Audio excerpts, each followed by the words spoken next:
Young tiger NTR నటించిన 25వ cinema Nannaku Prematho Sankranti కానుకగా release కావడానికి సిద్ధమవుతోంది. దీనికి సంబంధించిన పోస్ట్ ప్రొడక్షన్ వర్క్స్ జోరుగా సాగుతున్నాయి. ఇదిలా ఉంచితే రీసెంట్ గా పలువురు సెలబ్రిటీస్ ఎన్టీఆర్ పై ప్రశంసలు కురిపిస్తున్నారు. తాజాగా అలనాటి ఖుష్బూ ఎన్టీఆర్ పై ప్రశంసలు కురిపించడమే కాకుండా నాన్నకు ప్రేమతో సినిమా రిలీజ్ కోసం చూస్తున్నానని చెప్పింది. ఇప్పుడు బాలీవుడ్ స్టార్ హీరో హృతిక్ రోషన్ కూడా ఎన్టీఆర్ పై ప్రశంసల జల్లు కురిపించే వారిలో జాయిన్ అయ్యాడు. రీసెంట్ గా జరిగిన ఓ మీడియా ఈవెంట్ లో ఎలక్ట్రిక్ పై డాన్సులు వేయడంలో బెస్ట్ అని, సూపర్ పర్ఫార్మెన్స్ అని ఎన్టీఆర్ పై ప్రశంసలు కురిపించాడు.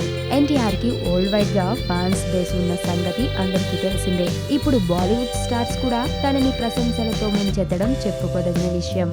వచ్చింది కదా అవకాశం, ఓ మంచి మాట అనుకుందా,